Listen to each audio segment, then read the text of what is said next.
Pastor. Pai Santo, estamos aqui reunidos como igreja, nesse momento solene, principalmente para ouvir agora a Tua Santa Palavra, que é o momento principal e crucial do culto de adoração ao Senhor, pois a Tua Palavra é a verdade.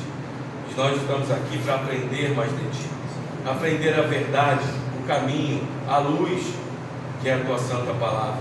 Aqui está o Teu servo, que se dedicou, se separou para pregar ao Senhor.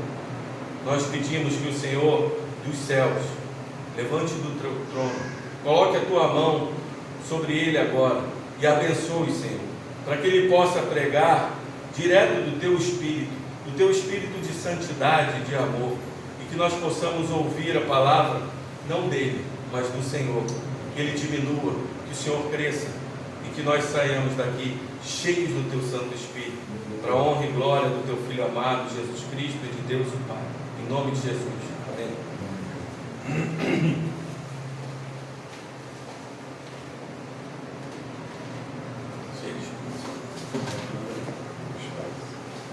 Podem sentar.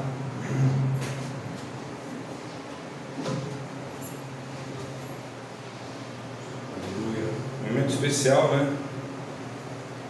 Momento que Deus separou para que nós viéssemos ouvir a palavra dele. Não só você que se encontra aqui, mas também aqueles que irão escutar essa mensagem, né? Deus, ele tem visto a tua igreja e algumas coisas têm acontecido nesses últimos dias, nesses últimos anos, não só no Brasil, mas como também em outros países, né? Então, se você andar por alguns lugares onde tiveram a reforma protestante, vamos dizer assim, estão vazios, igrejas se tornando bares, e assim vai. Então, são dias complicados demais. E eu sei que Deus irá falar ao nosso coração esta manhã. Eu iria ler Malaquias, capítulo 1, a partir do versículo 6, mas eu vou ler do versículo 1 em diante, que fala do amor do Senhor para com Jacó. O que o pastor Flávio falou aqui anteriormente, e o que nós cantamos aqui, alguns louvores sobre o amor de Deus, não é? E você pode ler isso na tua Bíblia. Então, Deus envia o seu único filho, unigênito, para morrer por nós na cruz, pelos seus eleitos. Deus nos escolheu, e nós estamos aqui para a honra e glória do nome dele. Então vamos ler Malaquias capítulo 1, versículo 1. Eu vou ler até o 14, para que a gente possa ter um pouco de noção aí do que Deus quer falar conosco. Diz assim: sentença pronunciada pelo Senhor contra Israel, por intermédio de Malaquias. Eu vos tenho amado, diz o Senhor, mas vós dizeis: em que nos tens amado? Não foi Esaú, irmão de Jacó? Diz o Senhor: todavia amei a Jacó, porém aborreci Esaú, e fiz dos seus montes uma assolação, e dei a sua herança aos chacais do deserto. Se Edom diz: fomos destruídos, porém tornaremos a edificar as ruínas. Então diz o Senhor dos exércitos: eles edificarão, mas eu destruirei, e Edom será chamado terra de perversidade, e povo contra quem o Senhor está irado para sempre. Os vossos olhos o verão, e vós direis: grande é o Senhor também fora dos limites de Israel. E agora no verso 6, versículo 6, o Senhor reprova os sacerdotes, vai dizer: o filho honra o pai, e o servo ao seu senhor. Se eu sou o pai, onde está a minha honra? E se eu sou o Senhor, onde está o respeito para comigo? Diz o Senhor dos exércitos a vós outros, ó sacerdotes, que desprezais o meu nome. Vós dizeis: em que desprezamos nós o teu nome? Ofereceis sobre o meu altar pão imundo, e ainda perguntais: em que havemos profanado? Nisto, que pensais? A mesa do Senhor é desprezível. Quando trazeis animal cego para sacrificardes, não é isso mal? E quando trazeis o coxo ou o enfermo, não é isso mal? Ora, apresentai-o ao teu governador, acaso terá ele agradado em ti e te será favorável, diz o Senhor dos Exércitos. Agora, pois, suplicai o favor de Deus, que nos conceda a sua graça, mas com tais ofertas nas vossas mãos aceitará ele a vossa pessoa, diz o Senhor dos Exércitos. Tomara houvesse entre vós que feche as portas, para que não acendesses debalde o fogo do meu altar. Eu não tenho prazer em vós, diz o Senhor dos Exércitos, nem aceitarei da vossa mão a oferta. Mas, desde o nascente do sol até o poente, é grande entre as nações o meu nome, aleluia. Em todo lugar lhe é queimado incenso e trazidas ofertas puras, porque o meu nome é grande entre as nações, diz o Senhor dos Exércitos. Mas vós o profanais, quando dizes: a mesa do Senhor é imunda, e o que nela se oferece, isto é, a sua comida, é desprezado. E dizes ainda: que canseira, e me desprezais, diz o Senhor dos Exércitos. Vós ofereceis o dilacerado, e o coxo, e o enfermo, assim fazeis a oferta. Aceitaria eu isto da vossa mão? Diz o Senhor. Pois maldito seja o enganador, que tendo um animal sadio no seu rebanho, promete e oferece ao Senhor um defeituoso. Porque eu sou grande rei, diz o Senhor dos Exércitos. O meu nome é terrível entre as nações. Que triste. Deus que tirou o povo do Egito, o Deus que tem misericórdia pelo teu povo, o Deus que ama o teu povo, e recebe isso. Os tempos mudaram, mas o coração do homem não. Os problemas que a igreja contemporânea enfrenta são praticamente os mesmos daquela época. Daí a mensagem de Malaquias será atualíssima. A mensagem de Malaquias me parece que ele pregou ontem e é oportuna para o dia de hoje. Falamos do mensageiro. Malaquias aqui, ele abre a sua boca e Deus fala através do seu servo. O nome de Malaquias significa simplesmente meu mensageiro. Ou seja, o mensageiro de Deus que enviou para o seu povo. Por isso, alguns estudiosos entenderam que Malaquias era um pseudônimo e não um nome próprio. E alguns realmente acreditam assim. Calvino vai acreditar assim, entre outros. Então, Malaquias escreveu as palavras do Senhor ao seu povo escolhido do Deus Todo-Poderoso, mas esse povo tinha se desviado do foco da mensagem,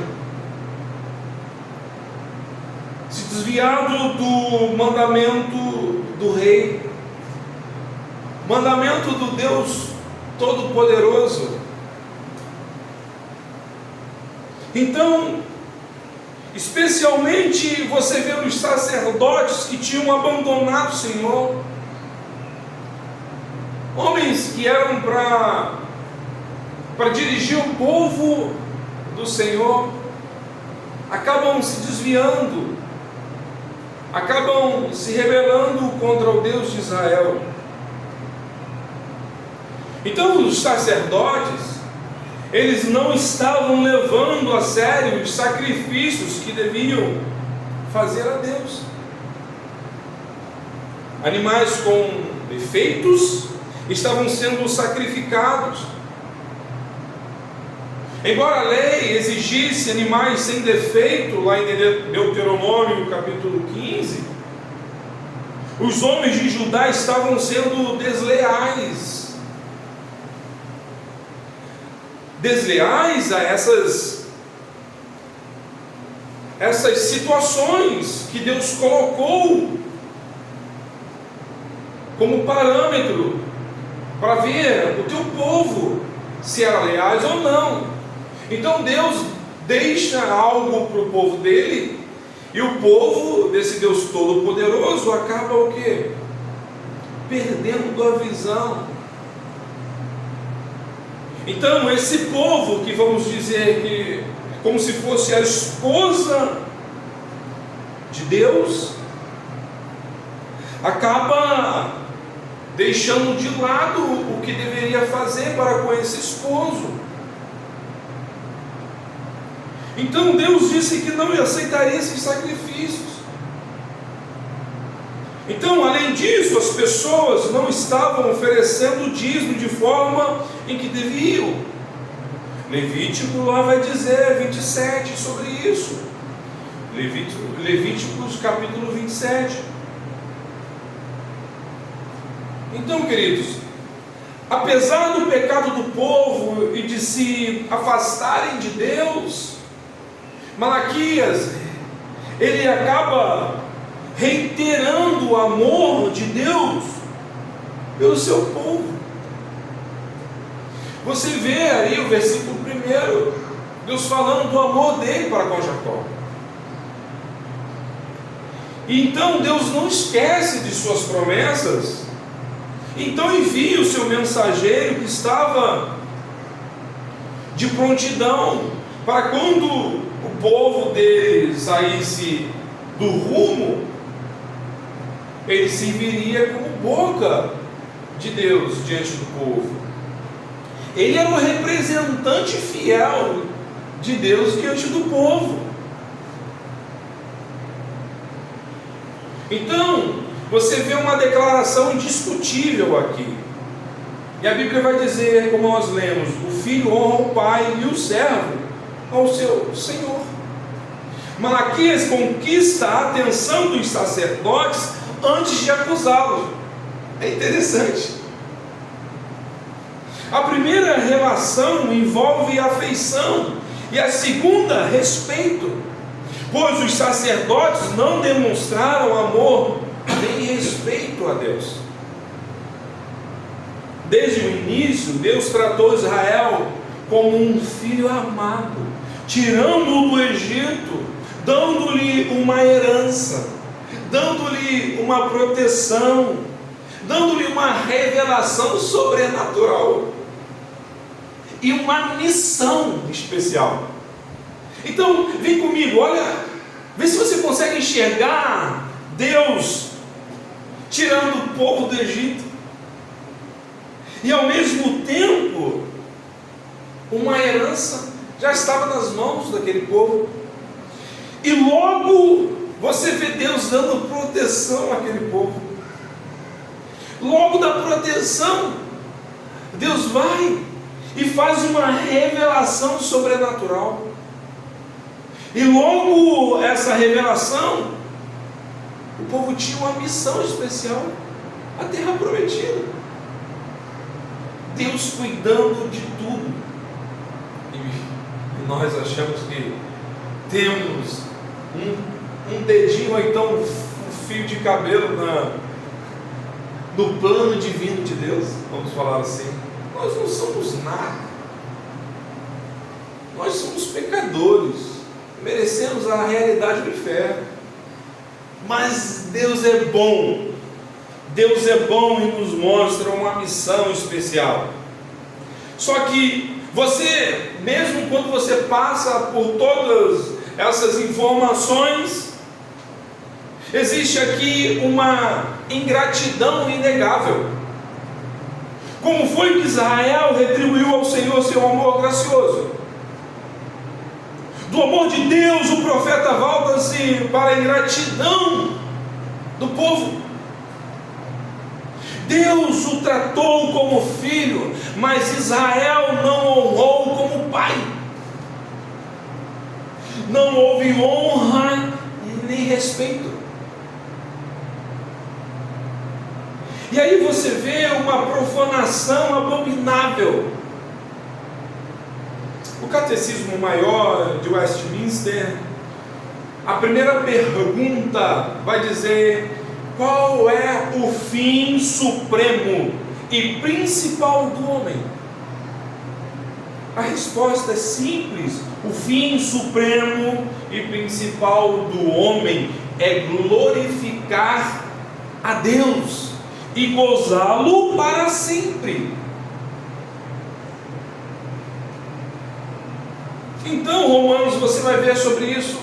1 Coríntios, você vai ver sobre isso. Salmos, você vai ver sobre isso. João, você vai ver sobre isso. Então, o fim principal, supremo aqui do homem, é glorificar a Deus e se alegrar para todo sempre nesse Deus de Israel, esse Deus poderoso, esse Deus que nos ama, esse Deus que declara o seu amor, esse esposo maravilhoso que a igreja pode ter. Então, meus irmãos, o culto é a essência da vida cristã. O culto é uma essência tão quanto a adoração vem antes da missão. Pois Deus vem antes do homem. Só que aqui você vê que o culto, exatamente o culto, foi deturpado. E aí você pode ver aqui alguns sinais de decadência do culto. Qual o problema? O problema vem justamente em uma liderança decadente. O perigo de se fazer a obra de Deus sem andar com Deus. Os sacerdotes tinham perdido o relacionamento pessoal com Deus. Eles eram profissionais sem fidelidade na palavra, sem vida. Eles tinham se corrompido doutrinariamente e moralmente. Eles faziam o contrário do que a Bíblia ensinava. E quantos de nós já vimos isso neste século? Quantos homens só se importando com a mamata do povo? Quantos homens que se dizem sacerdotes e mestres, pastores, homens que se dizem serem servos, tirando a lã de suas ovelhas para se cobrirem? Que triste, meus irmãos. Esse é o perigo de um culto profano, é a decadência de uma liderança sem Deus. A teologia desses homens estavam divorciada da Bíblia e de uma vida de esperança em Cristo Jesus. Eles chamam Deus de Pai e Senhor, mas não o honram nem o respeitam. Como eu posso chamar um Deus desse como meu Pai e Senhor se eu não respeito, se eu não o amo? E detalhe, se eu nem o conheço? A apostasia começa sempre na liderança. As falsas doutrinas começam nos seminários, descem aos púlpitos e daí matam a igreja. Os antepassados respeitavam a lei, mas agora a nova geração a despreza.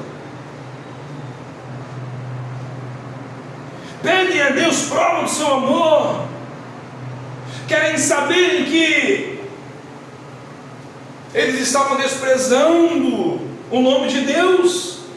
Eles questionam Deus: o que eu estou fazendo? Eles indagam a Deus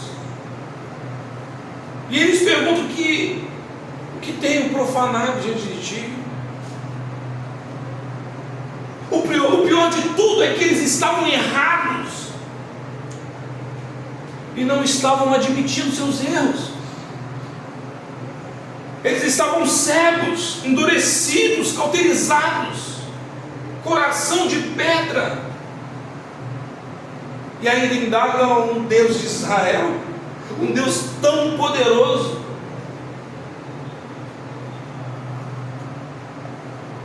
O desvio da teologia desemboca no desvio moral, no liberalismo, no secretismo, na ortodoxia morta, e desemboca em uma vida relaxada, uma vida fria. É por isso que nós vemos muitas igrejas por aí frias, mortas espiritualmente, se preocupando simplesmente com um umbigo só, do próprio homem.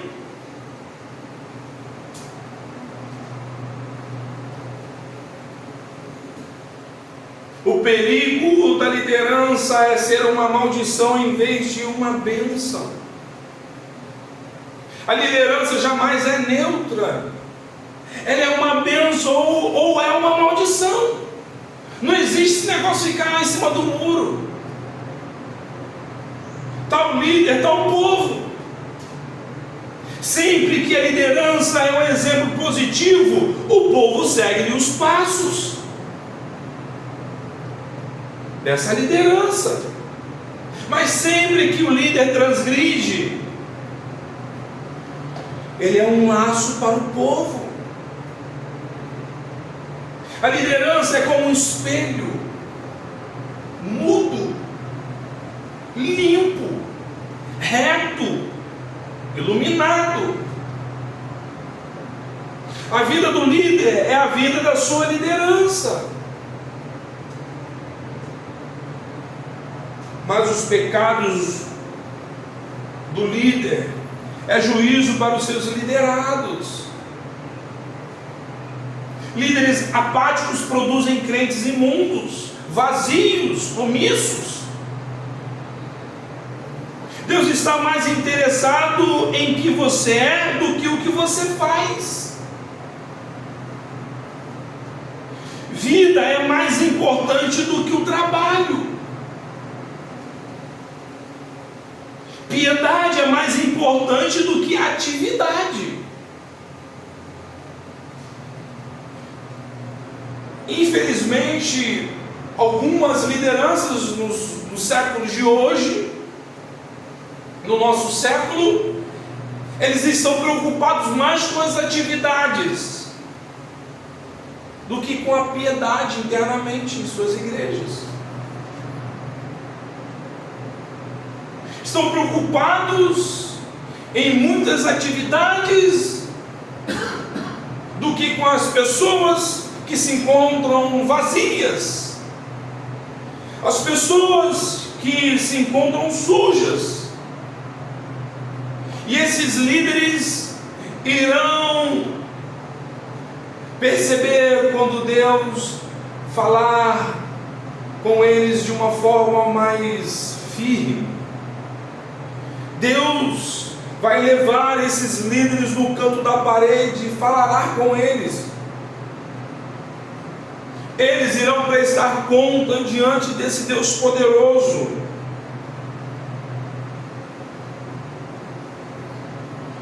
E é por isso, não é o que eu faço,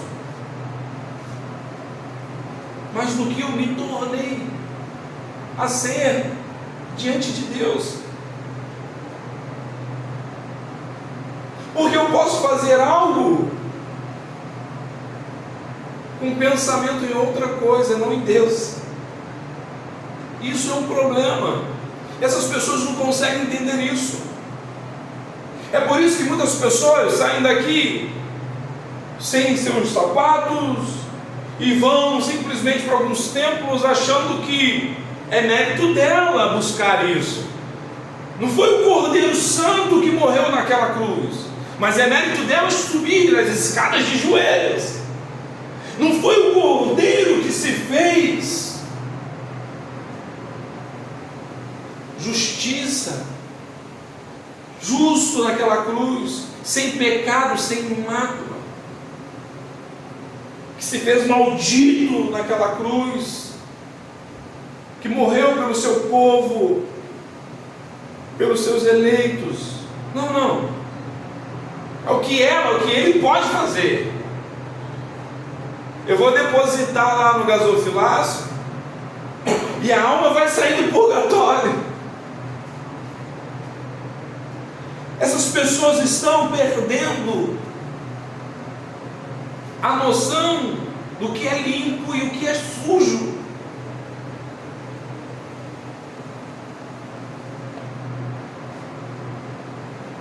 Então, meus irmãos, essas pessoas praticam o mal, e esse é o perigo. Por quê?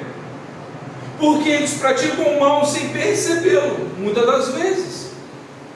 Cauterizou, entende?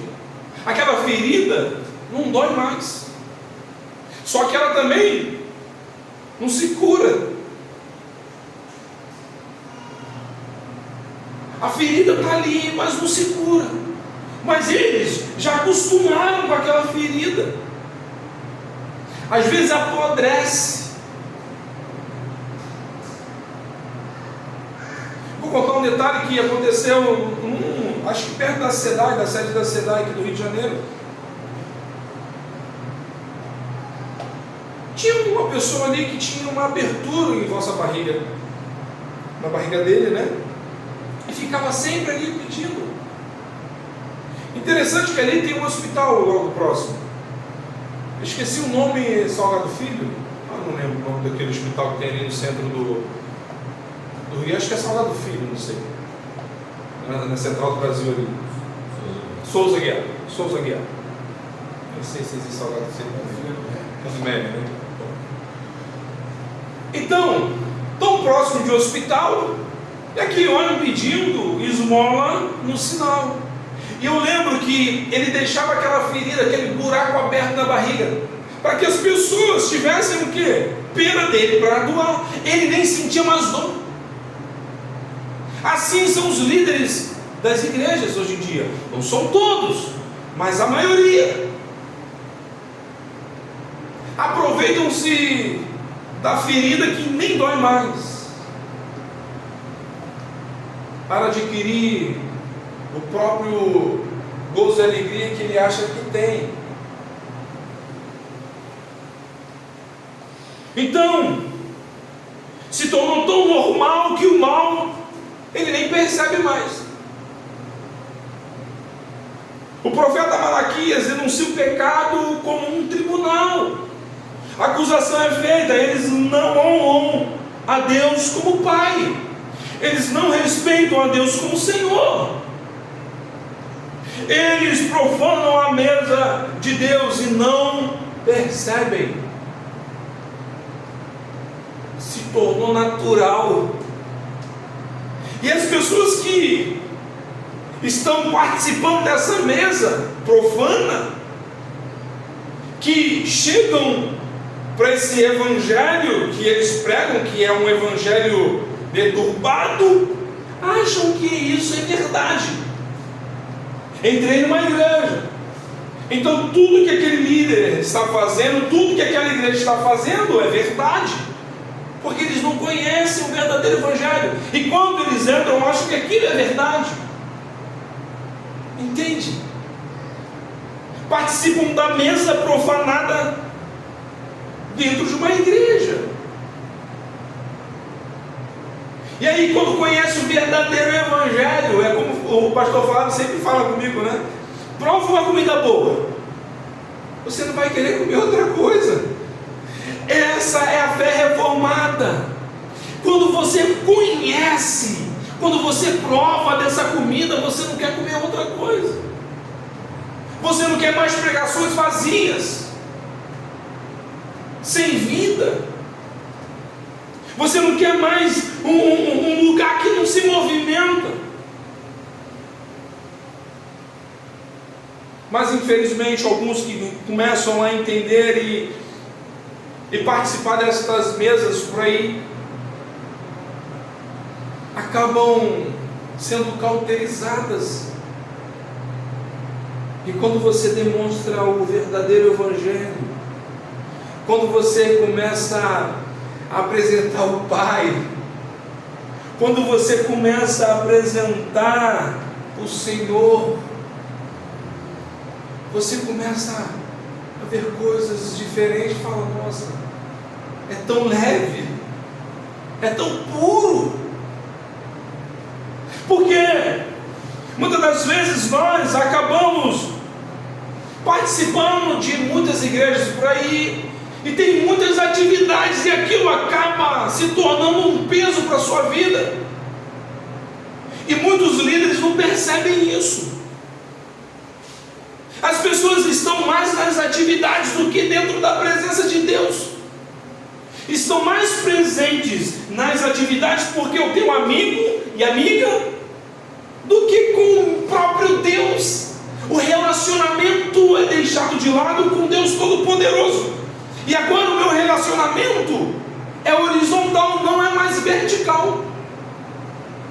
E esse é um problema. Por que quando é horizontal? Porque tem muita atividade horizontal, mas não tem atividade vertical. Isso é um problema sério dos nossos dias de hoje. E aí, sabe o que acontece? Acabam criando um abuso espiritual sobre os líderes, melhor, sobre os seus liderados. Os líderes dos dias de hoje acabam praticando, sabe o que? Abuso espiritual. Porque são profanos, porque querem utilizar as ovelhas para eles que deveriam estar fazendo, não fazem. Usam as suas ovelhas para fazer o trabalho dele, colocam atividades e atividades em cima das suas ovelhas, que as ovelhas começam a ficar cansadas. Porque o mal que ele começa a praticar já se tornou normal para ele. É uma mentira que ele vai praticando a vida toda, e ele acostumou com aquela mentira que ele mesmo acha que é verdade. Então Malaquias começa a fazer a acusação aqui.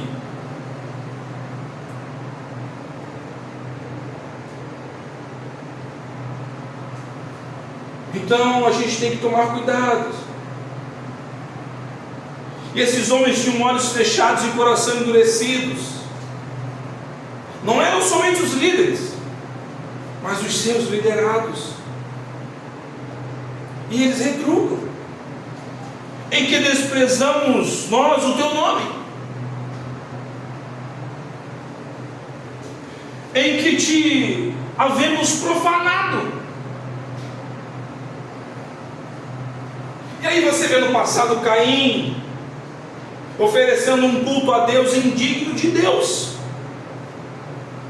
E Caim foi repreendido, mas em vez de mudar de vida, endureceu-se ainda mais. Caim ofereceu um culto a Deus sem observar os preceitos de Deus para o culto. Sacrifício incruento que esse homem acaba de oferecer. Caim ofereceu um culto a Deus com o coração cheio de ódio e inveja. Caim ofereceu um culto a Deus sem aceitação da própria exortação de Deus. Caim ofereceu um culto a Deus mesmo maquinando e praticando o mal. Caim tenta esconder o seu pecado e livrar-se das suas consequências. Os filhos de Eli foram destruídos porque profanaram o culto divino também. É interessante, antes de passar aqui pelos filhos de Eli, Caim, ele é procurado por Deus. E Deus fala: cadê o teu irmão?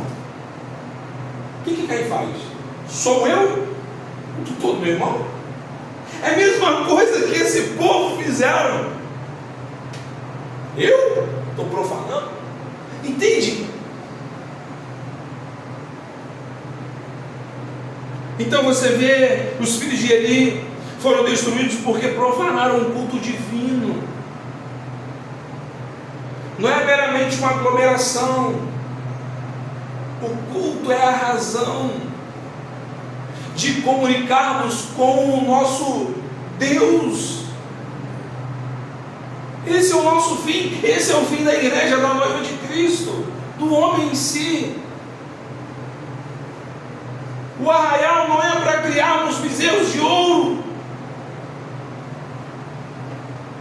O arraial, olha que coisa linda. O arraial é algo que todo mundo se junta. E aí aqui a gente nos encontramos para esperar, sabe o quê? Um mandamento vindo do alto. Não para nos reunirmos para adorar o bezerro de ouro que eu e você pegamos e damos ali, ó, vamos montar. Não, é esperando o mandamento que vem do alto, as ordens que vem do alto. Oh, glória a Deus. Corá, Datã e Abirão foram mortos por oferecerem fogo estranho ao Senhor. Então existem alguns perigos na vida do adorador. Perigos esses que se tornam o quê? Impurezas. A vida do adorador precisa vir antes da oferta. Ageu e Zacarias tinham conseguido motivar o povo a reconstruir o templo. Mas é mais fácil reconstruir a casa de Deus do que viver nela para a sua glória. Entende? Agora ofereciam na casa de Deus pão imundo. Quando nós construímos um lar para nós, para a nossa família, existem as regras de casa. E é por isso que é mais fácil aqui você construir uma casa para Deus do que viver nela, porque existem regras, existem princípios.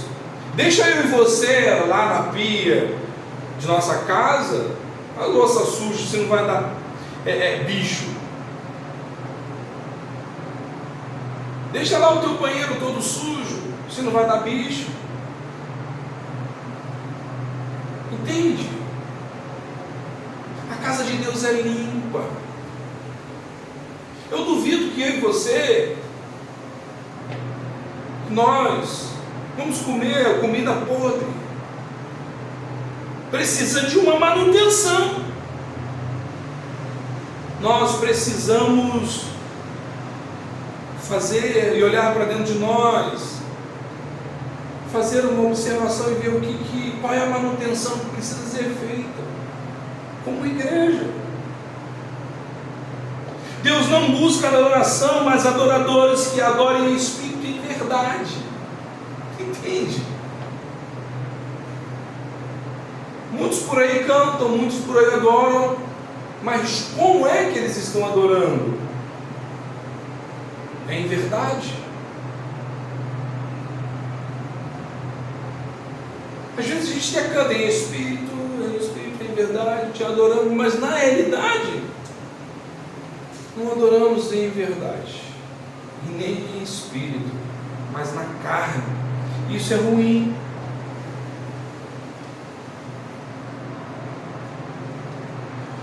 Aí, se Deus não aceita a nossa vida, como como Deus ele vai aceitar a nossa oferta?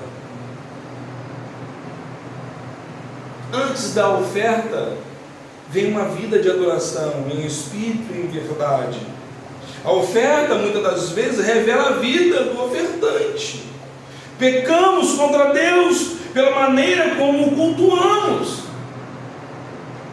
Em irreverência, em superficialidade, leviandade. A nossa oferta precisa estar de acordo com Deus que vai receber. E a teologia da prosperidade vem dizer que a oferta é somente você depositar no gasofilaço. E não é só isso.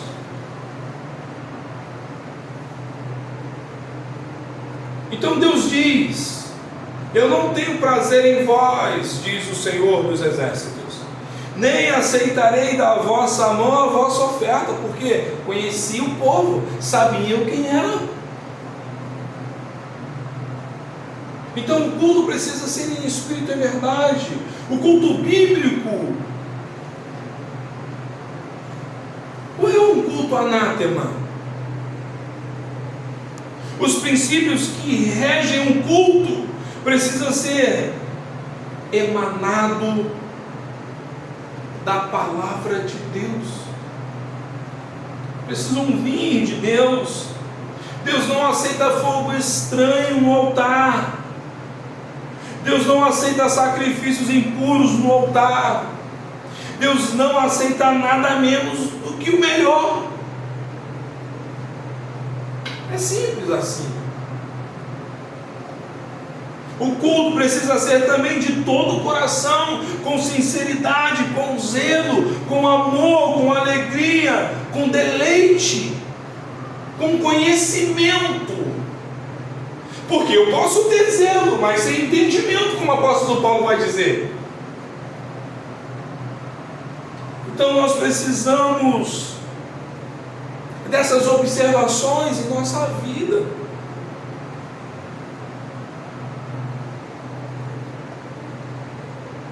Então existe um perigo de oferecer para Deus o resto e não as primícias. Deus não aceita nada menos do que o melhor. Os sacerdotes estavam trazendo para Deus animal cego, coxo, enfermo, dilacerado, defeituoso. Eles estavam oferecendo a Deus o pior, o resto, algo que é imprestável, não presta para nada. Eles estavam trazendo até mesmo uma carniça para Deus. E essa prática era contrária à orientação bíblica. Esses sacrifícios eram um tipo de sacrifício que Deus estava falando que tinha que ser perfeito, mas não era. Eles pensavam, para Deus qualquer coisa serve. Eles retribuíram o amor de Deus com descaso.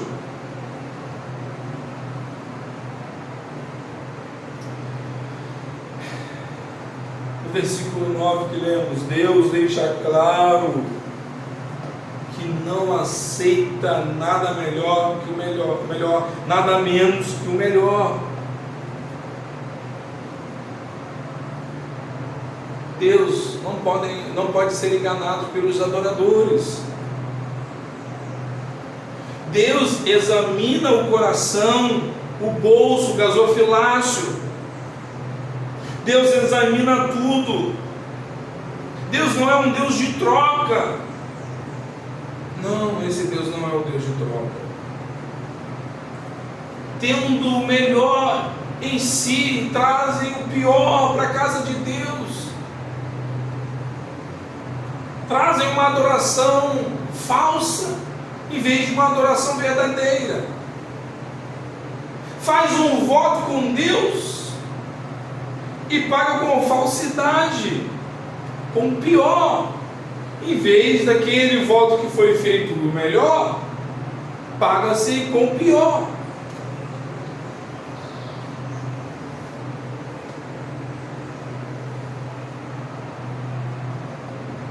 prometem suas premissas e trazem o resto. Deus não é o Deus de resto. Deus não recebe você pela metade. Deus recebe você por inteiro.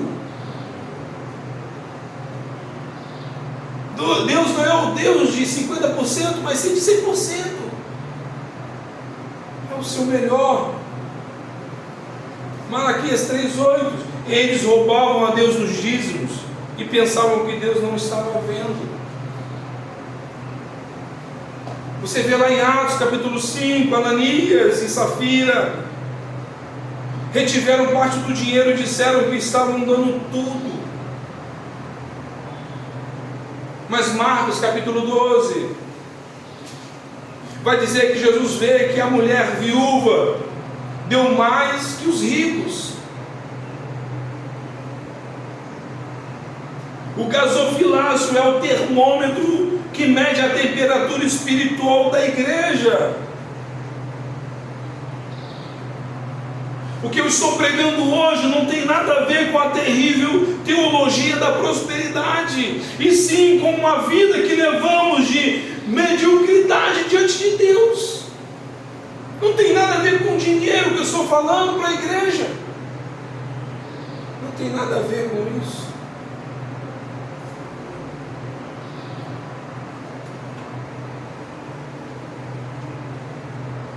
Aonde está o nosso coração? É na fortuna do Gerson. Entende? Ou é no amor em Cristo Jesus, pelo seu feito na cruz?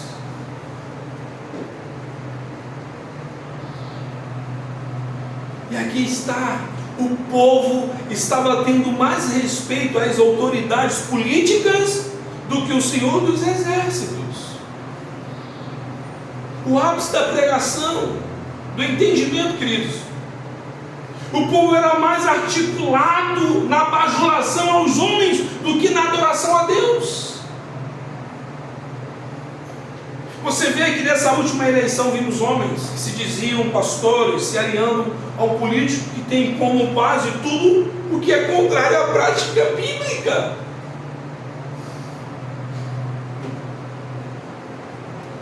Ainda hoje não é tão diferente como antigamente.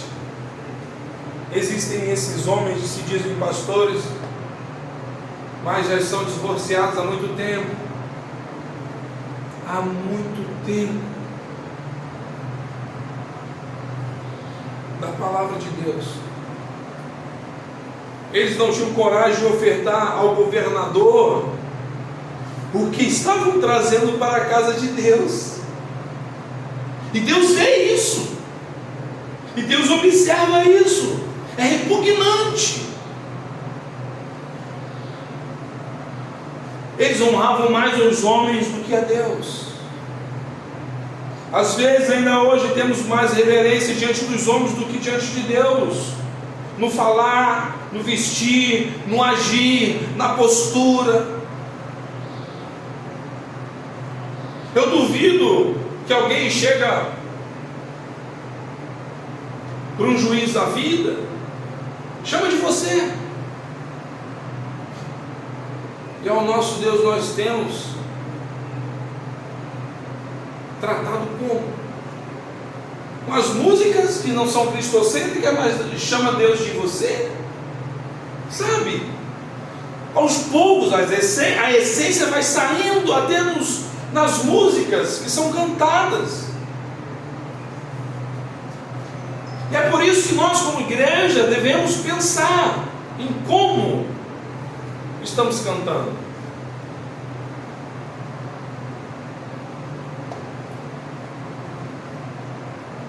O povo buscava os favores de Deus, mas não queriam agradar a Deus.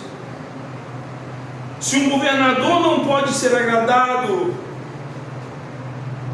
nem ser favorável com a afronta de um presente impróprio, um animal cego, coxo ou enfermo, uma carniça, como Deus dos exércitos aceitaria a pessoa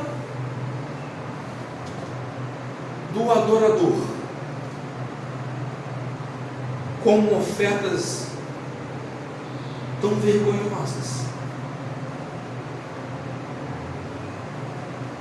A oferta que trazemos nas mãos revela o nosso coração. Nossa oferta é um raio-x do nosso interior.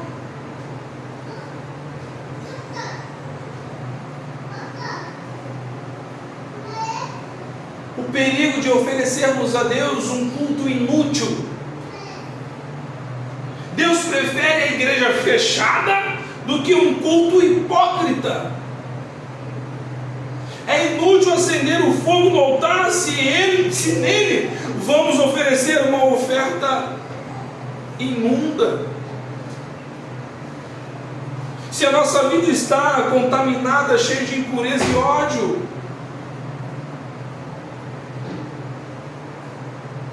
Quando Deus não tem prazer no ofertante, Ele não aceita a oferta.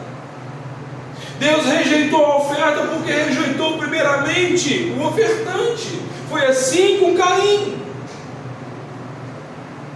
Obedecer é mais importante do que sacrificar. Foi assim na época de Isaías. Não continueis a trazer ofertas vãs. O incenso é para mim abominável. Não posso suportar a iniquidade associada ao juntamento solene.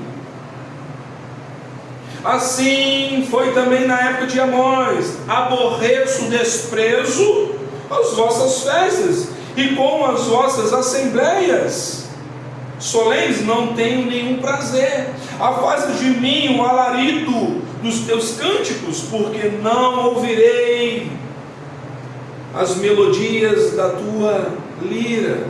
Antes corra o juízo como as águas, e a justiça como o ribeiro perene. Tranquilo.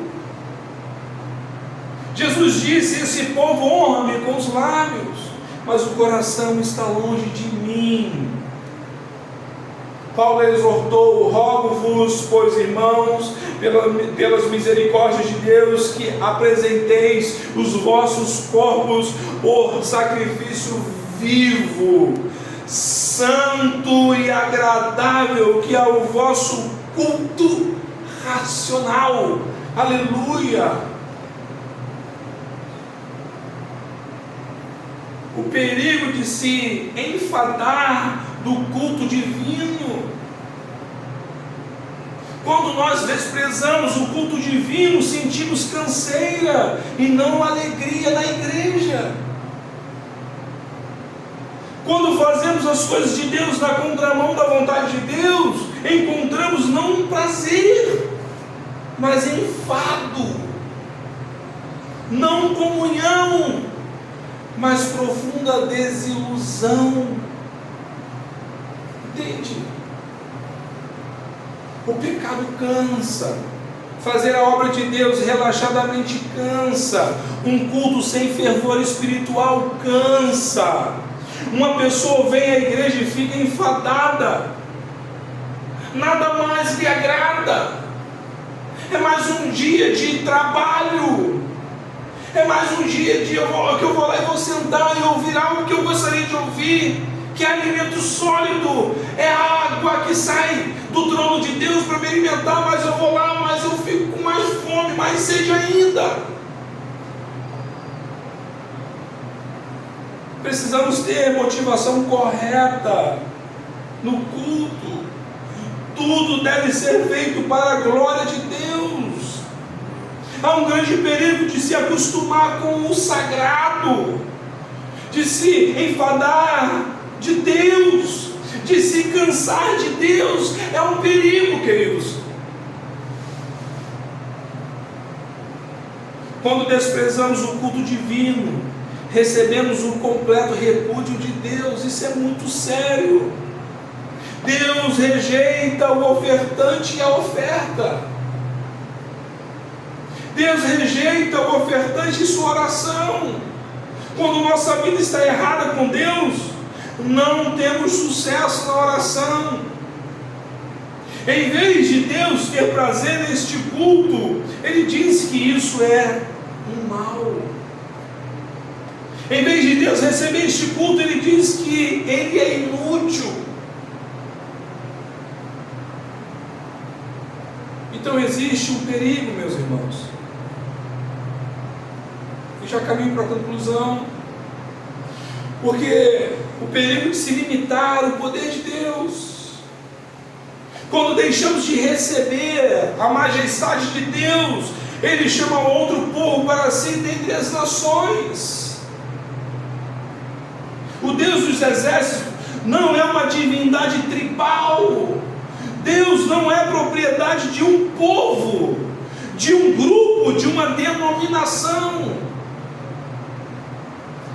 Ele não é apenas o Deus dos judeus, ou o Deus da nossa igreja. Ele é o Senhor do universo. Seu nome é grande fora dos limites de Israel. Deus é 3 vezes santo. Deus escreve na parede, e você vai ver ele apagar, sabe aonde? Na areia. Deus é quem esculpiu na pedra e pôs o mandamento, e após isso recebe a glória do céu. Deus é o Deus que manda um peixe grande carregar um profeta, e depois ele vai e assina: esse sou eu, esse sou eu. Aleluia. É lindo demais, meus irmãos. Deus chama os seus eleitos das nações e Ele julga as nações. Israel o rejeitou, mas não frustrou o plano de Deus, pois Ele formou para si um povo santo, aleluia, e o comprou com o sangue de Cristo. Todos quantos receberam deu-lhes o poder de serem feitos filhos de Deus. Agora somos um só povo, um só rebanho, uma só família, aleluia. Quando deixamos de cumprir os propósitos de Deus, Ele levanta outros para ocupar o nosso lugar. Não há pessoas insubstituíveis na obra de Deus. Ele não precisa de nós, nós que precisamos dEle. Deus não precisa do nosso culto, nós que precisamos cultuá-lo, aleluia. No culto não pode fazer Deus melhor nem pior, Ele é perfeito em si mesmo. Se não cumprimos nossa missão, Ele remove o nosso candeeiro e chama outro para ocupar o nosso lugar. Aleluia. Deus sem nós é Deus. Nós sem Deus, nós não somos nada. Não podemos perder o tempo da nossa oportunidade. E para concluir, Deus espera ser honrado pelo seu povo, por sua grandeza, pelos seus feitos. Se o povo teme e insulta o governador, ousaria desafiar o grande rei persa que havia nomeado, pois um povo maior temor e reverência deveriam eles estarem ansiosos por agradar aquele que considerava a nação como um pingo que cai de um balde e reduz a nada os príncipes. É Isaías 40 que vai falar isso. Deus espera ser honrado pelo seu povo, pelo seu amor. Deus requeriu ser temido como Senhor e honrado como Pai e amado como marido. Qual é o ponto comum e a linha mestra de tudo isso? Amor. Sem amor, o temor é um tormento e a honra não tem sentido. O temor, se não contrabalançado pelo amor, é menos servil. A honra, quando vem sem amor, não é honra, mas sim bajulação. A honra e a glória dizem respeito a Deus, mas nenhum dos dois será aceito por Ele, se não forem temperados como o mel do amor. Aleluia. Deus não se agrada quando não obedecemos ao seu comando. Ele retribuirá devidamente àqueles que o ignoram. Quando Deus odiava o divórcio, Deus leva a aliança do casamento a sério e não quer que seja quebrada esta aliança. É por isso que Ele vai falar que Ele abomina, Ele odeia o divórcio. Um dia, esta igreja, a noiva de Cristo, encontrará com o seu Deus, com o seu amado, com o seu esposo, com o seu marido. E lá vamos desfrutar continuamente para a eternidade com esse Deus maravilhoso, sem aliança quebrada. O pecado não existirá mais, a dor não existirá mais, só a bondade desse Deus de levar a sua noiva para morar com Ele na glória para a eternidade. Esse é o plano salvífico, esse é o plano do bom mestre. A Deus seja a honra, a Deus seja a glória, a Deus seja a adoração genuína e verdadeira para todo sempre. Que nesta manhã eu e você possamos sair daqui entendendo que Deus não aceita nada menos do que melhor. Deus, Ele é bom e a tua misericórdia dura para todo sempre. Deus não precisa de prata e nem ouro. Deus não precisa disso, porque Deus é aquele que dá alimento a toda a carne, porque Ele é bom e a tua misericórdia dura para sempre. Feche os seus olhos. Senhor, obrigado, Senhor, pela tua proteção, pelo teu amor. Obrigado, meu Deus. Erramos e precisamos de Ti. Ó Senhor, nós poderíamos estarmos agora, Pai querido, a 7 palmos, meu Deus, da terra.